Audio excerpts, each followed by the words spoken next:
A menudo nos preguntamos, ¿qué es la corrupción? Claro, es un término que escuchamos frecuentemente en México y que asociamos principalmente con el ambiente político o el empresarial. Sin embargo, es casi certero asegurar que está presente en todas las industrias y en todas las profesiones. Es una palabra conocida por todos y a la que se le culpa por los problemas del país. Pero, ¿de verdad sabemos lo que es la corrupción?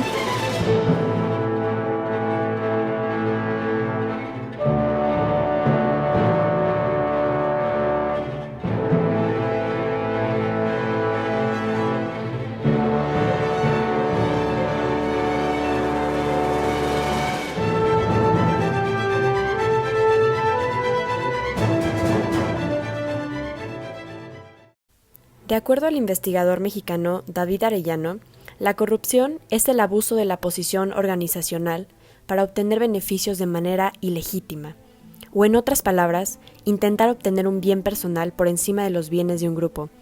El abuso de poder se ve reflejado en prácticamente todos los medios profesionales del país, como una sombra que sigue a México desde hace varios siglos. La corrupción, en auge desde hace varios años, se evidencia en un país donde este fenómeno social se debe a varios factores como una limitada exigencia de rendición de cuentas, impunidad creciente, clientelismo, nepotismo, entre otros. Todo esto, además de la escasa cultura de legalidad que existe en México, propicia un alto índice de corrupción, evidente ante la comunidad internacional. De acuerdo a datos de la Organización de Transparencia Internacional, en el 2019 México obtuvo 29 puntos en el índice de percepción de corrupción. En dicho índice, el 0 indica que la percepción de corrupción es mínima, mientras que el 100% significa una percepción altísima. En las entidades federativas, más del 65% de la población percibe corrupción en el sector público, particularmente en los partidos políticos. También se reporta que el 44% de las empresas del país reporta haber pagado un soborno. La percepción de la corrupción es un indicador importante, pues se traduce en la confianza que se tiene en los ciudadanos entre ellos y hacia los agentes de su comunidad. Estos tienen altos costos económicos, políticos y sociales, ya que un país corrupto tiene 5% menor inversión, de acuerdo al Fondo Monetario Internacional. En México, la corrupción está desbordada y normalizada. Incluso se cree que de cierta manera es inherente al hombre, a la naturaleza humana. Esa es una buena pregunta para otro día, pero hoy, a través de las diversas entrevistas y la encuesta que hemos conducido, podemos observar la cercana relación que existe entre nuestra profesión, la biotecnología y la corrupción. Hoy me encuentro con el ingeniero Jorge David Cepeda, Con el maestro Isaías Eduardo Hernández Verdín. Mi nombre es el doctor Jorge Membrillo Hernández. Mi nombre es Jorge Chadawi. para platicar sobre el tema de la corrupción en el ámbito científico. Creo que la responsabilidad va directamente enfocada al giro de la empresa en la que tú estés laborando. Sin embargo, de manera genérica, como ingeniero químico y bioquímico, en cuanto a la tecnología que se maneja, es muy grande. Es muy grande porque de nosotros depende que el proceso teórico, que las reacciones químicas teóricas que nosotros debemos conocer y dominar, se lleven a cabo para que el producto real, ya tangible, ya que tú y yo podemos tocar, sea un producto pues, de la más alta calidad de consumo. Entonces, en nuestras manos tenemos la obligación de tener un cuidado muy grande sobre cada cosa que hacemos y por qué lo hacemos. Si los biotecnólogos no tenemos bien centrado qué está bien y qué está mal, podemos hacer muchas cosas feas, desde, digamos, enfermedades hasta quimeras, ¿no? O sea, cosas feas. Todas las cartas de las naciones, la ONU, la Organización de Estados Americanos, cualquiera que quieras, lo primero que tiene es un código de ética que a cumplir por parte de las autoridades responsables. Yo creo que es fundamental y qué bueno que aquí en el TEC tenemos el ETOS, que es un decálogo, bueno, más no son 10, sino son muchas más normas que se tienen que cumplir con base en la ética. Bueno, el que está de entrada, un dilema ético, es la tentación de ser bioterrorismo, ¿no? O sea, la biotecnología negra.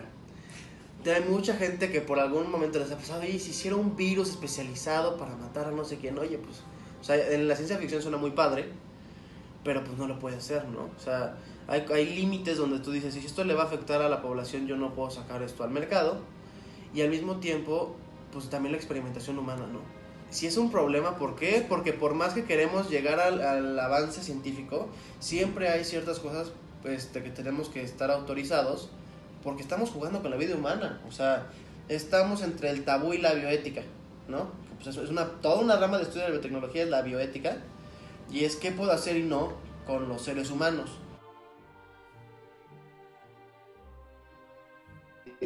Fíjate que el biotecnólogo y el bioingeniero, la rama es la investigación. Creo que el biotecnólogo y el ingeniero bioquímico es muy sobornable, desafortunadamente, en la gestión de la investigación. Ahí es en donde tienes este gap de, ¿sabes qué? No saques esta publicación. ¿Por qué? Porque no para tal farmacéutica, o para tal laboratorio, o para tal empresa, o la empresa tal ya pagó tanto y no puedes tú publicar que sus resultados son por debajo del estándar, ¿no? Entonces, yo creo que luego sí, y tiene ese gap ahí bien interesante de la investigación, en el que es totalmente, y de manera muy triste, pues sobornable. Sí, ¿y usted opina que, por ejemplo, será más la rama política o la empresarial la que ejerce como presión para pues, terminar corrompiendo a los investigadores? Del interés político, Marijo. Yo sí me voy por la política. Yo sí creo que desafortunadamente, al menos en este país, lo que hemos podido tristemente observar es la política, ¿no? Porque sí creo que existen sectores empresariales públicos y privados honestos, abiertos en cuanto a sus datos, en cuanto a sus investigaciones, pero sí hay intereses políticos que merman mucho esta honestidad. Yo sí lo veo más en tendencia hacia la parte política, definitivamente.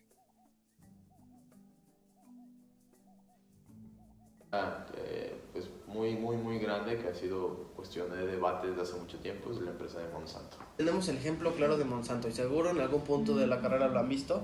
Entonces, Monsanto es tan grande que ellos prácticamente tienen una influencia muy grande en la economía de Estados Unidos, y por eso pues tienen una influencia muy grande en la política, porque si tú como país, una empresa te está dejando tanto dinero y te está generando tantos trabajos,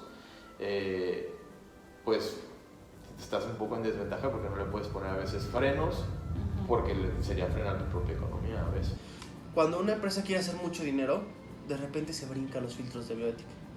Entonces, si tú eres un organismo genéticamente modificado como el maíz, pues está padrísimo porque va a aguantar las temperaturas, va a aguantar todo, pero también tienes que tener en cuenta que ese maíz se va a reproducir y puede afectar las especies endémicas y originarias de algún lado. Si tú no controlas ese polen que se va a esparcir, puedes afectar lo que ya es endémico de un lugar y perder la biodiversidad. Los conflictos así, yo creo que por eso hay un comité de bioética siempre, un comité de bioética que determina si el procedimiento se aprueba o no se aprueba. Y yo creo que en un conflicto de interés, ante un conflicto de interés, uno siempre tiene que mantenerse a rajatabla con la ética. Como futuros profesionistas, es nuestro deber combatir contra la corrupción. ¿Pero qué podemos hacer como biotecnólogos para combatir este problema? Número 1. Educar y forjar principios éticos en uno mismo. Es importante luchar contra la corrupción y la mejor manera es empezando por uno mismo. 2.